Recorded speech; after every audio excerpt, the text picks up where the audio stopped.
When you start digging into the Elder Scrolls universe, it doesn't take long to realize that power isn't always what it seems.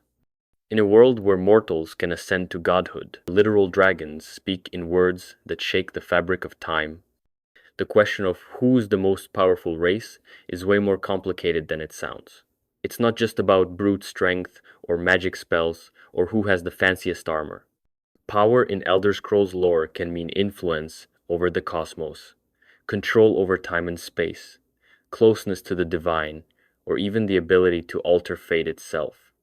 And the craziest part is that depending on where you look in the timeline, the answer might change. This isn't about stats or skill trees or which race gives you the best starting bonus in a character creator. This is about the deep stuff, how the races of Tamriel and beyond have shaped history, defied the gods, or in some cases, become gods themselves. You've got the Altmer, the so-called High Elves, who believe they're the closest to their divine ancestors and who want nothing more than to reverse creation itself. The Nords, fierce and stubborn, stood toe-to-toe with Alduin the World Eater, and their legends are packed with dragon slayers, god champions, and time-breaking heroes. The Redguards wiped out an entire race of elves on another continent before arriving in Tamriel, and even then, they never let themselves be conquered. And while most people don't think of trees as powerful, the Hist, the sentient root network guiding the Argonians, are possibly among the oldest, most mysterious beings in the setting, manipulating biology and time in ways we don't fully understand. Even the dragons, while not a conventional race in the same way, are worth considering. Born from Akatosh, the dragon god of time, they exist beyond normal death and can literally shout the laws of nature into submission.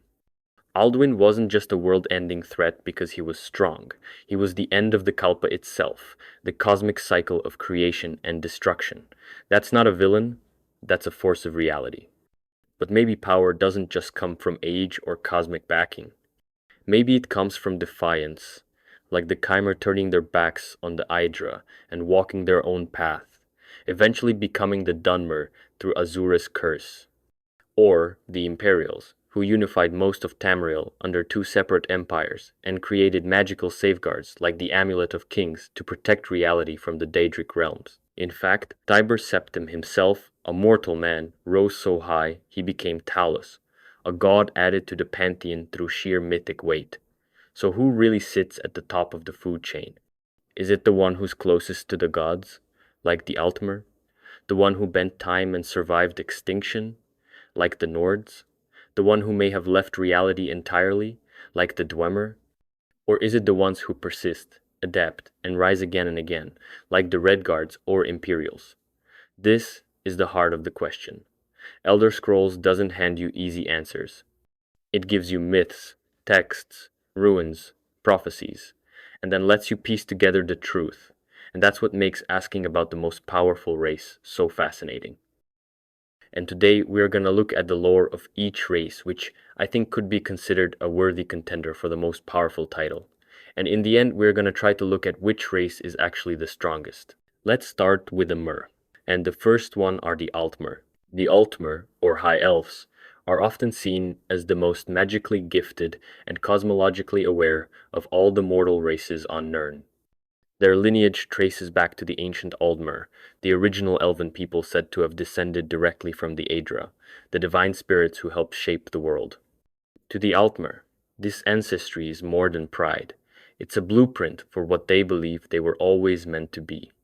They view the mortal condition as a kind of prison, a fallen state that resulted from the betrayal of their divine heritage.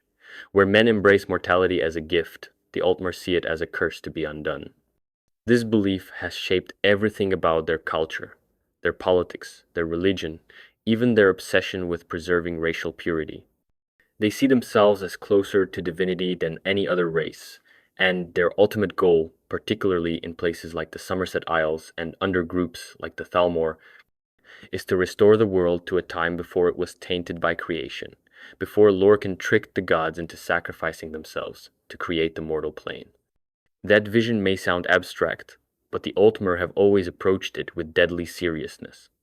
They believe that by mastering magic, unraveling the nature of Aetherius, and purifying their bloodlines, they can achieve something resembling godhood. In fact, some legends suggest they've gotten close. The Psijic Order, one of the oldest and most secretive magical institutions in Tamriel, emerged from Altmeri society and was capable of feats that boggle the mind, like phasing their entire island out of reality to avoid political interference. Then there's the Crystal Tower, a structure so magically powerful and symbolically important it was once described as the greatest monument to the magical potential of mortals. That tower was more than just a building, it was a gateway, a focus point for divine energies that once anchored the Altmer to their lost divinity. Even after its fall, its legend still casts a long shadow. And when it comes to manipulating the fabric of reality, the Altmer have had centuries to hone their skills. Their mages are among the most disciplined and advanced, capable of performing spells and rituals that most other races can't even comprehend. Some believe they possess hidden schools of magic, long forgotten or intentionally concealed from the rest of the world. Their scholars pore over ancient texts, not just for knowledge, but for fragments of truth that might help them unmake the world as it is and return to what they call the old ways. Even their political maneuvers, especially under the Thalmor, are fueled by this belief in racial and cosmic superiority. The Thalmor openly claim that their mission is to undo the Mundus, to erase the mortal plane and return everything to the state of Anuic perfection. They believe that only the Altmer have the clarity and right to make this happen. And while this makes them antagonistic to much of the rest of Tamriel, it also reinforces just how far their ambitions stretch, not just domination over the continent, but over reality itself. Few other races even think in those terms, let alone act on them. And while many see the Altmer as arrogant or dangerous, there's no denying that their command of magical forces and their intimate knowledge of Elder Scrolls lore place them in a league of their own. They may not be the strongest in terms of physical power or numbers, but when it comes to manipulating time, bending the rules of creation, and chasing literal divinity, the Altmer are unmatched. Their entire civilization is structured around a single monumental goal, to become more than mortal. Whether they'll ever succeed, or what it would mean for the rest of Tamriel if they did, is another question entirely. But there's no denying that if you're looking at the most powerful races in the Elder Scrolls universe from a lore perspective, the Altmer have a very strong claim. The second of the Mer are the Chimer. The Chimer, and later the Dunmer, are one of the most fascinating and powerful races in Elder Scrolls lore, because their story is one of transformation, defiance, and the pursuit of divinity. Originally known as the Chimer, these elves left the Somerset Isles under the prophet Veloth, seeking spiritual purity and freedom from the strict traditions of the Altmer. Veloth's teachings led them to Morrowind, where they developed a distinct culture, one steeped in worship of the Daedra rather than the Aedra, embracing the unpredictable and often dangerous power of beings like Azura, Boethia, and Mephala. The Chimer were fierce, proud, and deeply spiritual, believing that suffering and struggle refined the soul and brought them closer to transcendence. That mindset prepared them for the trials that would follow, including the betrayal that changed everything. During the events surrounding the Battle of Red Mountain, the most pivotal moment in their history, the leaders of the Chimer, Vivec, Almalexia, and Sota Sil, used the Heart of Lorkhan to achieve apotheosis. By harnessing the heart's power, they turned themselves into living gods, becoming the Tribunal.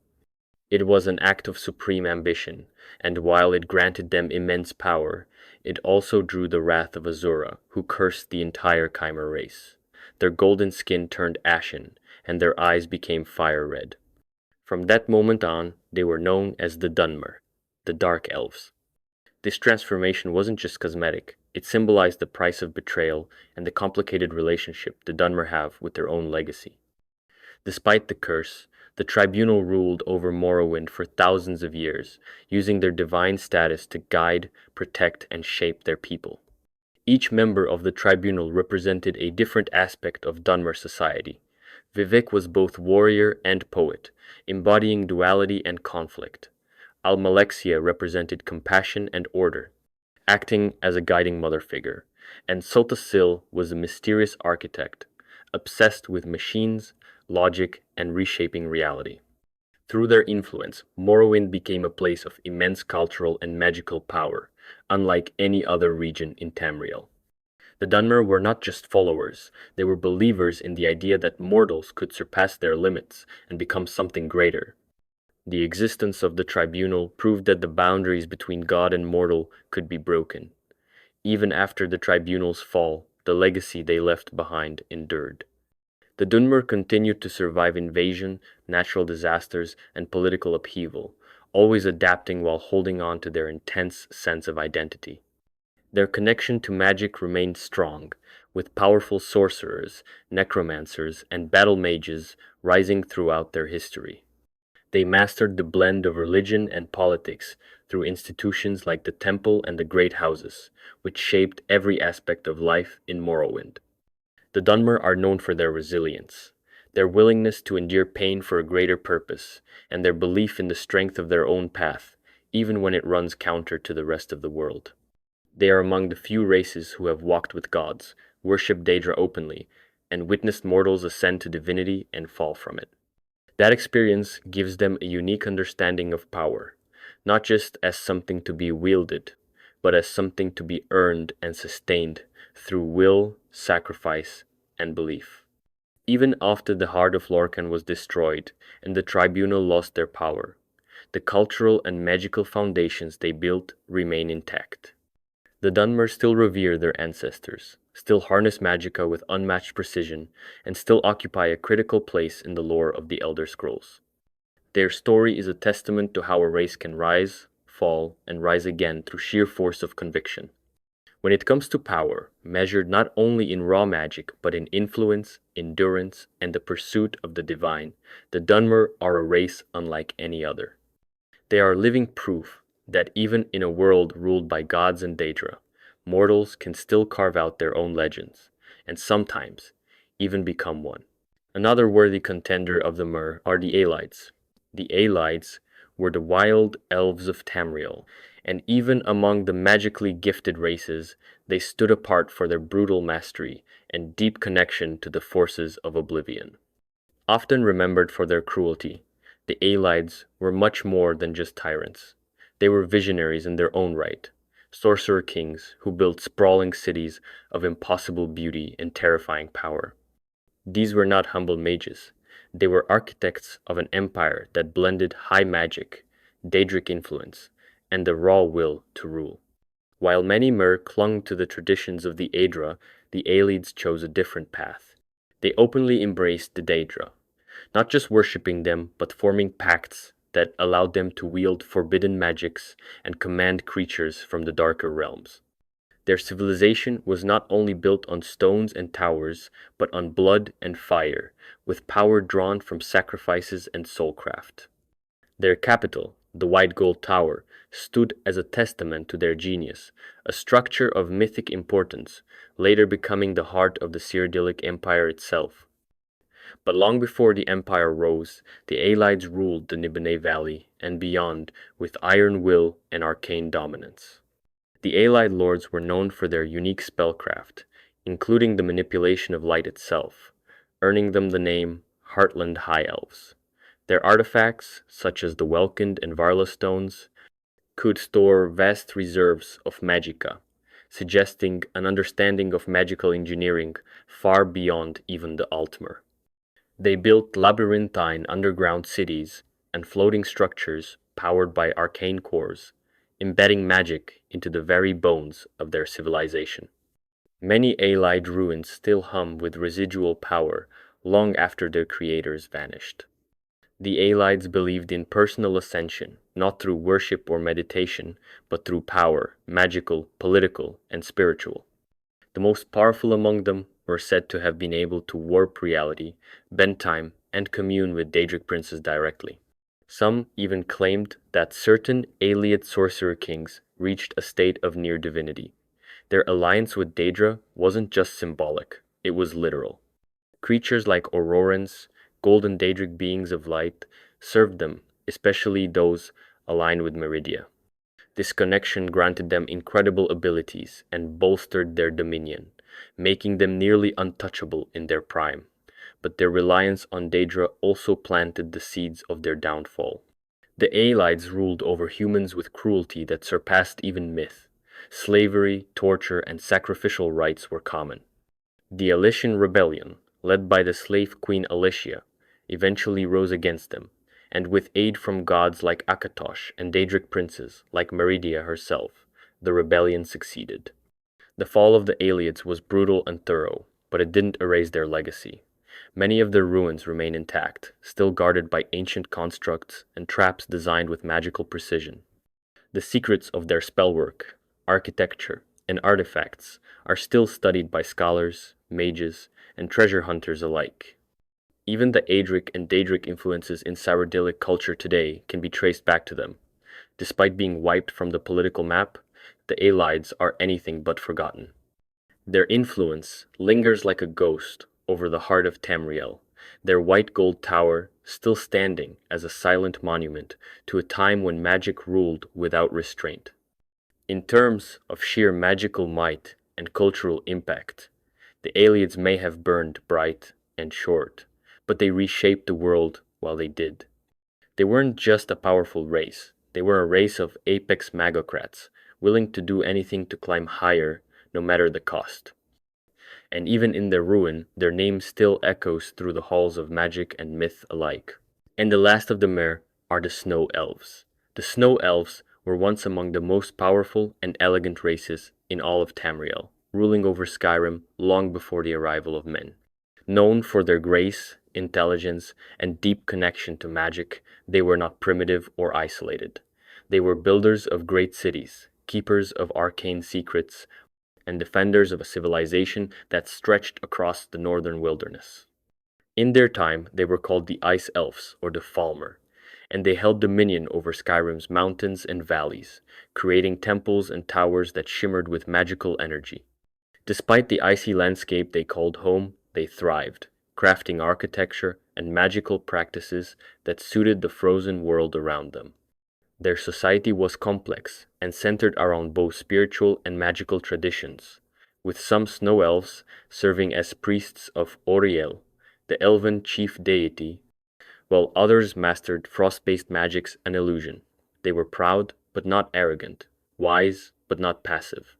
However, everything changed with the arrival of the Nords, specifically Ysgramor and his 500 companions, who sought vengeance for the Night of Tears, a tragic event that saw the destruction of Sartal and the slaughter of its human inhabitants. What followed was a brutal war of extinction. The Snow Elves, once unchallenged rulers of Skyrim, found themselves hunted and cornered. Many were slaughtered outright, and the survivors fled underground in desperation. It was in this moment of crisis that their true downfall began, not at the hands of the Nords, but from a pact born of desperation with the Dwemer. The dwarves offered the Snow Elves refuge deep beneath the surface, but in return demanded a terrible price. The Snow Elves were forced to consume a toxic fungus that would render them blind permanently. In their weakened state, the Dwemer used them as slaves, and over generations, the Snow Elves were changed completely. Their minds decayed, their beauty eroded, and their once noble civilization collapsed into madness. What emerged from this torment was something entirely different. The Falmer, twisted, blind creatures consumed by rage and despair, forever severed from their origins. While the world remembers the Falmer as monsters lurking in the dark, few know or care that they were once the majestic Snow Elves, but not all shared that fate. A small handful of Snow Elves escaped the Dwemer's grasp. The most famous of these is Knight Paladin Gelebor, a guardian of the Chantry of Auriel, who survived in isolation for centuries, still retaining his identity, culture, and appearance. His presence in Skyrim during the events of Dawnguard is one of the only living windows we have into the true Snow Elf legacy. Through him, we learn of their reverence for Auriel, their belief in ascension, and the terrible sorrow they carry for what their people became. Even though their numbers were few, the original Snow Elves were once contenders for the most powerful race in Tamriel. Their blend of magical mastery, divine connection, and advanced civilization puts them alongside the greatest of the Mer. Their downfall wasn't due to weakness, but betrayal, desperation, and an act of survival that spiraled into annihilation. Their legacy lives on, not just in ruins and faded artifacts, but in the tragedy of the Falmer and the remnants of their once glorious culture. The Snow Elves may have been forgotten by the world above, but their story is still one of power, loss, and transformation. They ruled Skyrim before any human kingdom, stood tall against nature's harshest challenges, and left behind a legacy that even the icy winds of the north can't fully erase. They are a reminder that greatness can be fragile, that civilizations can be broken not just by war, but by desperation, and that sometimes the most powerful stories are the ones buried deepest beneath the surface. Next up are men, and the first race of men are the Nords. The Nords are more than just warriors with mead-soaked songs and frost-covered axes. They're a race of myth-wrapped mortals born from the raw edge of the world itself. In the grand story of Tamriel, they stand as one of the most enduring and impactful races of men, not just because of their strength in battle, but because of their deep connection to the divine, their resilience against overwhelming odds, and their place in some of the most important moments in history. At the center of their legend is Shor, the Nordic interpretation of Lorkhan, who they see not as a trickster, but as a heroic and noble god who gave mankind the chance to exist in the first place. The Nords don't just revere Shor, they believe they are his chosen people, placed in the world to shape it, defend it, and ultimately ascend through struggle. And if you look at their history, there's plenty of evidence to support that belief. Isgramr is the cornerstone of the Nordic mythos, a hero who fled the Night of Tears and returned with 500 companions to drive the Snow Elves from Skyrim. Whether seen as a conqueror or liberator, his legacy carved out the first human empire in the north and set the tone for what it meant to be a Nord, unyielding, determined, and loyal to kin and land. After him came others like Wulfarth, also called the Ash King, a figure so infused with myth that he seems to defy death entirely. Wulfarth returned time and again across eras, fighting for the soul of Skyrim, sometimes as a ghost, sometimes as a storm, and always as a symbol of indomitable Nordic will. And then there's the Dragonborn. Not just a title, but a spiritual lineage that ties Nords directly to Akatosh, the god of time. To be Dragonborn is to carry the power to speak in the dragon tongue and bend the world to your will. While Dragonborns can appear in any race, the most iconic examples, like Tiber Septim, have often come from Nordic bloodlines. And this gift, the Thuum, the voice, is another distinctly Nordic trait. The Greybeards, high atop High Hrothgar, preserved this ancient practice, teaching that true power comes from understanding, not domination. But the Nords are not just shouters and sword swingers. They've founded empires, held back Daedric invasions, and resisted the dominance of Myr. In the First Era, Skyrim expanded far beyond its current borders, ruling much of modern-day Morrowind and High Rock. Even after being forced back by Dunmer and Bretons, the cultural and political influence of Skyrim endured. And despite being perceived as stubborn or primitive by other races, Nords have a deep sense of honor, loyalty, and spiritual understanding that's uniquely their own. Their resistance to Daedric corruption is another standout trait. When Oblivion Gates opened across Tamriel during the Crisis, it was in Skyrim that Mehrunes Dagon's forces found some of their hardest fights. Nordic heroes have consistently opposed Daedric plots, not because they're immune to temptation, but because they're fiercely independent. They don't yield easily, not to kings, not to gods, and certainly not to Daedra. In fact, their mythic origins even suggest they came from Atmora, a frozen, dying continent, sailing through blizzards and death to carve out a new home in Skyrim. That alone speaks volumes about who they are. They are survivors, warriors, poets, and kings. The Nords are not always united, and their stubbornness can sometimes work against them, but no one can deny their ability to shape history through sheer will.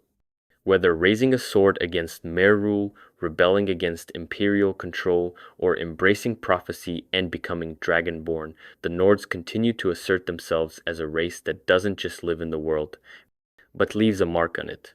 They embody the strength of men in Elder Scrolls lore, the ability to rise, fall, and rise again, even when the gods seem indifferent and the world is out to break them. In the ever-shifting balance of power across Tamriel, the Nords remain a constant force, rooted in myth, but forever part of the mortal world.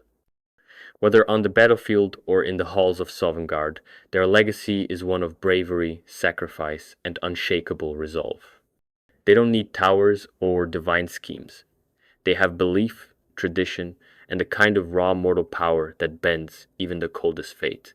There are also Redguards. The Redguards are a people forged by war, migration, and survival, descended from a lost continent and defined by their relentless independence.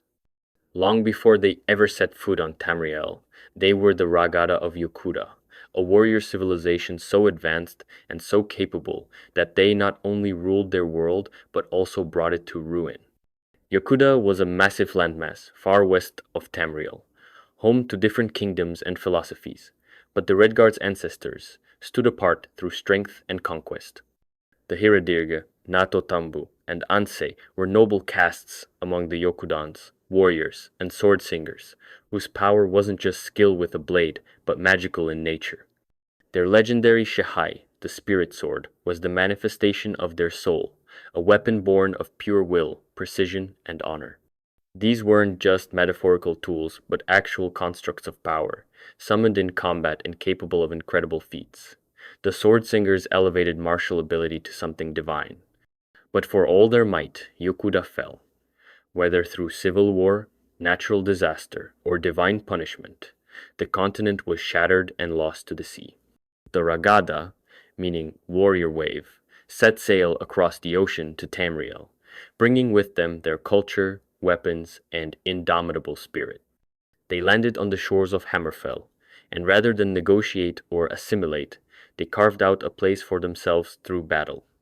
They pushed back the orcs, the Bretons, and even the remnants of the Direnni, claiming Hammerfell with fire and steel. But what made them different wasn't just military power, it was their ability to remain untouched by outside influence. Throughout the history of Tamriel, Redguards have fiercely resisted occupation, cultural dilution, and Daedric manipulation. When the empire of Remen Cyrodiil came to Hammerfell, they fought. When the Septims came later, they negotiated, but only on their terms. And when the empire began to weaken, the Redguards were among the first to reject imperial control completely. Even in recent times, when the Aldmeri Dominion demanded the empire give up Hammerfell in the aftermath of the Great War, the Redguards stood alone against the Talmor. Not only did they fight back, they won, becoming the only province to throw out the Dominion entirely without help.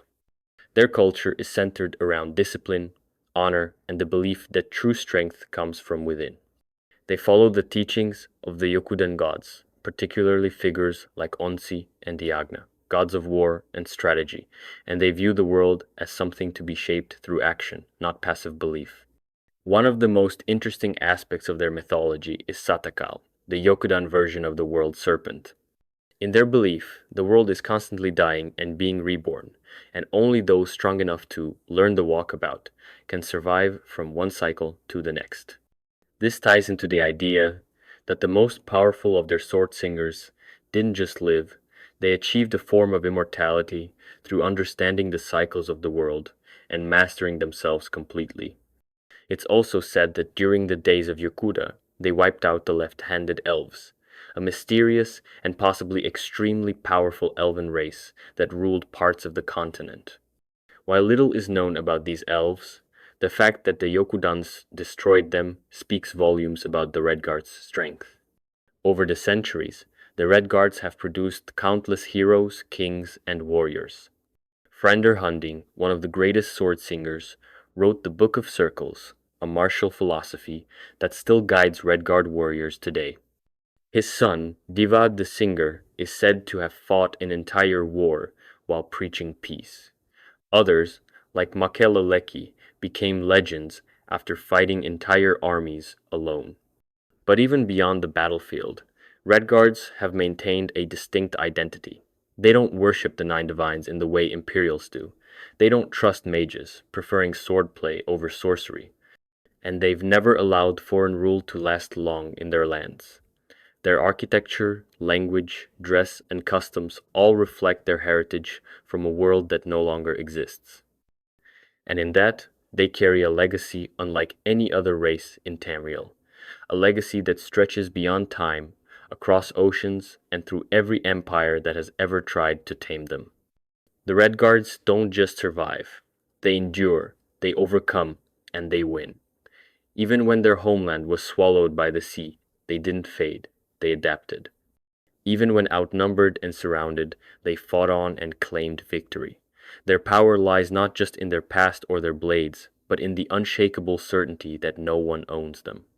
And in the long story of Tamriel, that may be one of the greatest strengths a race can have. I'd also like to mention the dragons. Dragons in the Elder Scrolls universe are unlike any other beings, existing as ancient, almost immortal creatures that defy simple categorization as a race. They are deeply tied to the divine, specifically to Akatosh, the dragon god of time, who is the chief deity among the Aedra and the embodiment of time itself.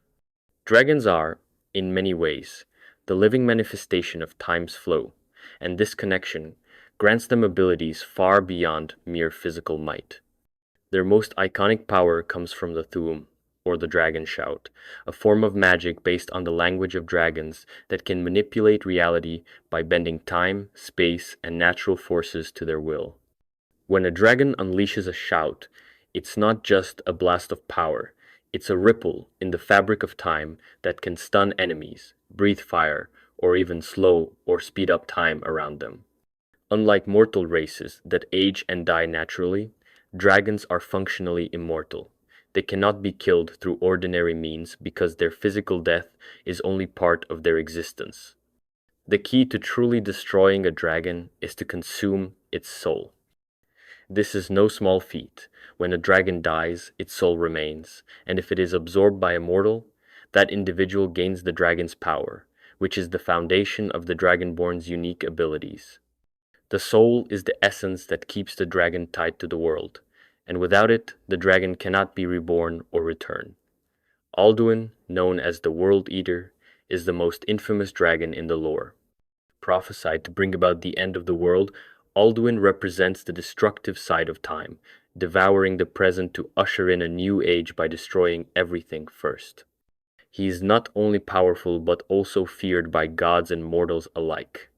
His return signals cataclysm, and his defeat by the player character in Skyrim is a pivotal moment that saves Tamriel from destruction. However, Alduin's defeat is not necessarily permanent, as his nature is cyclical, tied to the endless flow of time. Some theories even suggest he may return again to fulfill his role, a constant reminder of the balance between creation and destruction inherent in time itself.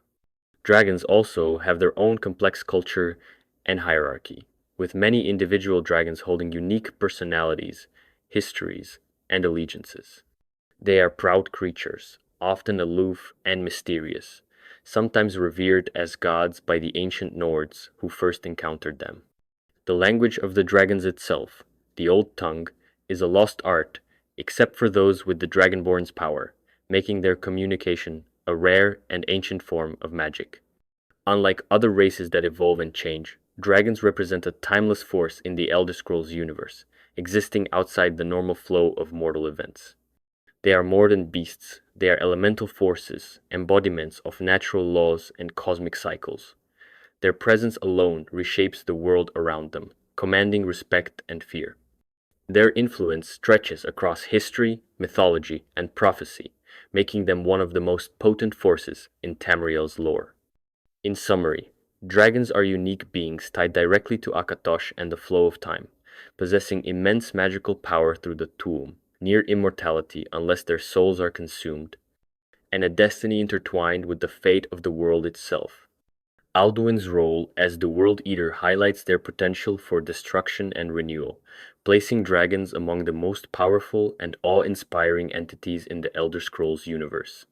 Then there are the Hist.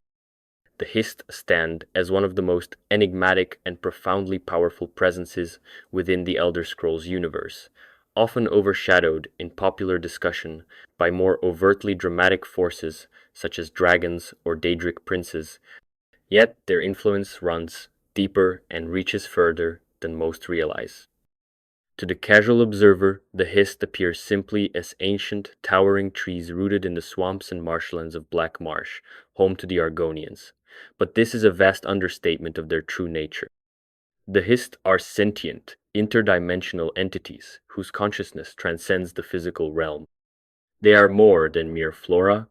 They embody a collective intelligence and a mystical force that is intricately connected to the very essence of the Argonian people. This connection between the Hist and Argonians is fundamental and unique. It is a bond that operates on biological, spiritual, and magical levels, creating a symbiosis that defines Argonian culture, identity, and destiny. Through this bond, the Hist communicate in ways beyond spoken language, sharing thoughts, emotions, and visions via a form of collective consciousness that links all Argonians to the ancient trees themselves. It is believed that the Hist influence not only the physical health of the Argonians, but also their mental states and instincts, subtly guiding their actions and decisions across generations. Some lore scholars theorize that the Hist may actually be remnants of a primordial substance predating the creation of Nirn, or even fragments of a realm beyond mortal understanding. Their interdimensional nature, combined with their timeless existence, suggests that they might be cosmic anchors, living pieces of the original fabric of existence itself. This hypothesis fits with their mysterious ability to appear both physical and metaphysical, straddling planes of existence in ways few other beings can. The Hist's true power was dramatically revealed during the Oblivion Crisis, a cataclysmic event when Daedric forces poured into Tamriel. Facing near destruction, the Hist did not remain passive observers. Instead, they empowered their children, the Argonians, with rapid and profound transformation. Under the Hist's influence, Argonians evolved physically into more aggressive and resilient forms capable of fighting the Daedra head-on. This transformation was not merely a physical mutation, but also a mystical awakening, tapping into ancient powers and instincts that had lain dormant for centuries. It showed the Hist's willingness and ability to intervene directly in mortal affairs when the survival of their people was at stake, highlighting their status as a force to be reckoned with rather than passive natural wonders. Beyond the Oblivion Crisis, the Hist's role in the Second Era further emphasizes their political and spiritual power. As the Aldmeri Dominion expanded aggressively, threatening to subjugate the lands of Black Marsh, the Hist became the spiritual backbone of Argonian resistance. Their influence galvanized the people, fostering unity and determination that resisted the Dominion's incursions. This was not just a military or political struggle, but a profound spiritual defense rooted in the Hist's deep connection to their land and children. Unlike many races whose power comes from conquest or divine favor, the Hist's strength is in preservation, balance, and survival. Their motivations are inscrutable, but they consistently work to ensure the longevity of their species and the sanctity of Black Marsh. This subtle yet unyielding influence has allowed the Argonians to endure through eras of turmoil, plague, and war, maintaining a cultural identity deeply intertwined with the Hist's ancient wisdom. In the broader context of Tamriel's power struggles, the Hist represent a unique form of strength. Their influence is not measured in armies or sorcery alone, but in the deep-rooted, almost primal connection to life itself. They serve as a reminder that power in the Elder Scrolls world is multifaceted. Sometimes it is found in the loud clash of swords and magic, and other times in the quiet, unyielding presence of ancient beings watching over their progeny. The Hist embody this latter form of power, ancient, mystical, and enduring beyond mortal comprehension. Their ability to subtly alter reality, shape their people's destiny, and withstand the tests of time makes them a compelling candidate in any discussion about the most powerful forces in Tamriel. In summary, the Hist are sentient, interdimensional entities, deeply entwined with the Argonians, possibly tied to the very fabric of Nirn, or even realms beyond. Their powers manifest in biological symbiosis, mystical communication, and the ability to transform and empower their people in times of dire need. Their role during the Oblivion Crisis and the Aldmeri Dominion's expansion underscores their status as both spiritual guides and formidable protectors. Far from passive, the Hist are ancient forces of survival and balance, quietly shaping the fate of Tamriel through their enduring connection to life itself, making them one of the most powerful and fascinating presences in the Elder Scrolls lore. And the last ones are the Dwemer. The Dwemer remain one of the greatest mysteries and most fascinating races in the Elder Scrolls universe, a civilization whose mastery of science, magic, and tonal architecture placed them on the brink of godhood long before their sudden disappearance. Known as the Deep Elves, the Dwemer were brilliant inventors, engineers, and scholars who combined arcane knowledge with technological innovation in ways that few other races could match. Their cities were marvels of mechanical complexity, filled with automatons and devices powered by unknown energies, reflecting their obsession with logic, order, and the mastery of reality itself. Unlike many other races who relied on gods or magic alone, the Dwemer pursued a path of self-divinization through technology. Their most famous creation, the colossal construct known as Numidium, was not just a machine, but a reality-altering device capable of reshaping the world according to their will. The Numidium's power stemmed from tonal architecture, an ancient form of magic based on sound and vibration, which the Dwemer perfected to manipulate the very fabric of existence. This technology was so potent that it challenged the divine forces themselves, hinting that the Dwemer aimed to transcend mortality and claim a place among the gods. The ultimate fate of the Dwemer remains shrouded in mystery. During the Battle of Red Mountain, when the Numidium was activated, the entire Dwemer race vanished almost instantaneously, leaving behind empty cities and silent machines. This event has been interpreted in many ways. Was it a catastrophic death, a failed experiment, or something else entirely? The most compelling theory among scholars and fans alike is that the Dwemer did not die, but instead ascended or transitioned into another plane of existence.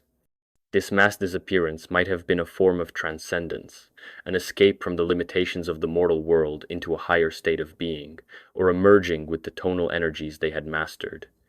In this view, the Dwemer became something beyond physical form, existing somewhere beyond the reach of mortal senses or traditional planes. If true, this would make them among the most powerful beings in Tamriel's history. Beings who used science and magic not only to reshape the physical world, but to alter their own existence fundamentally. The potential implications of their survival or return are staggering. Should the Dwemer ever re-emerge, or if their technology were to be reactivated fully, they could challenge not only mortal empires, but the gods and Daedric princes themselves. Their mastery of tonal architecture suggests they could manipulate reality in ways no one else can, bending time, space, and existence to their design. This would disrupt the balance of power in Tamriel and the wider cosmos, potentially ushering in a new era ruled by the logic and order the Dwemer prized. Yet, despite their incredible achievements, the Dwemer remain absent from current events, their legacy confined to ruins, relics, and the faint echoes of their machines. Some speculate that their disappearance was a self-imposed exile, a long-term experiment, or even a punishment for hubris. Others wonder if they watch from afar, waiting for the right moment to return and reclaim their place among the most powerful forces of existence. In the end, the Dwemer story is one of brilliance and mystery, of a race that pushed the boundaries of mortal capability and disappeared just as they seemed poised to transcend. Their technology, philosophy, and legacy continue to inspire awe and speculation, making them a unique contender for the title of the most powerful race in Elder Scrolls lore. Whether alive, ascended, or forever lost to the unknown, the Dwemer's impact on Tamriel and the mythos remains undeniable and profoundly influential. And so, who is the most powerful? When it comes to the question of who holds the title of the most powerful race in the Elder Scrolls universe, the answer isn't straightforward because power itself takes many forms. If you look at sheer metaphysical might, the dragons stand out as ancient beings bound to Akatosh, the dragon god of time. They're not just creatures, but incarnations of time itself, capable of bending reality through the Thu'um, the powerful dragon shout that can alter fate, cause destruction, or protect life. Alduin, the World Eater, represents their apex, a force so terrifying he nearly ended the world and could do so again, embodying the raw cosmic power that shapes the very flow of time. On the other hand, the Altmer, or High Elves, represent power through mastery of magic and longevity. They are deeply connected to the divine energies of Aetherius, and many among them harbor ambitions that stretch beyond mortal limits. Some believe the Altmer seek to unmake the mortal plane, Mundus, and ascend back to godhood. Their long lives grant them centuries or even millennia to hone their magical skills, study forbidden knowledge, and influence events across Tamriel. They wield not only incredible magical potential, but also great political power through institutions like the Thalmor, who shape history with a vision rooted in purity and divine right. Then there are the Dwemer, whose power lies not in magic alone, but in science and technology combined with arcane knowledge. Their tonal architecture and mechanical creations represent a form of technological singularity, machines that reshape reality itself, culminating in the Numidium, a reality-bending colossus capable of unmaking the world's rules. The Dwemer's mysterious disappearance during the activation of the Numidium suggests they may have transcended mortality, positioning them as near-divine entities who rival the gods in power if their technology or existence resurfaces. The Hist bring a very different kind of strength. This ancient race of sentient trees commands deep, alien wisdom and a unique organic power over life and the fate of the Argonians. Their connection to the land and the flow of time within their swamps allows them to manipulate biology and memory, potentially shaping individuals and entire cultures at a fundamental level. Though less overtly destructive or magical in the traditional sense, their influence on life and survival in Black Marsh is profound, making them a quiet but formidable contender. Lastly, the Red Guards, often overlooked, hold power through historical conquest, fierce martial skill, and divine resistance. Their culture is steeped in mystery, especially regarding the Yokudan origins and the enigmatic spirits known as the Hunding and the Sword Singers. Their resilience against gods and Daedra, combined with a spiritual heritage that includes powerful warrior spirits and the ability to wield Yokudan magics, suggests a form of power rooted in will, divine favor, and ancestral strength. When these races are ranked side by side, it becomes clear that most powerful depends heavily on the lens through which you view power. The dragons command time and metaphysical force, making them godlike entities beyond mortal reach. The Altmer's magical and political ambitions position them as long-term players in shaping the cosmos. The Dwemer represent an almost technological godhood that could upend reality if reawakened. The Hist exert control over life and memory in a way no other race can replicate, while the Red Guards embody divine resilience and martial might with spiritual depth. Each of these races holds a unique form of supremacy, whether it's raw power, magical mastery, technological transcendence, organic manipulation, or divine heritage, and none can be easily dismissed. In the vast and complex lore of Elder Scrolls, power is multifaceted, and these final contenders showcase how diverse and fascinating that power can be. Ultimately, the question of the strongest race remains open-ended, a perfect reflection of the rich an ever-expanding mythos that keeps fans debating and exploring the universe for years to come. And that is it for today. Click on the subscribe button, like this video, and I'll see you soon. Bye.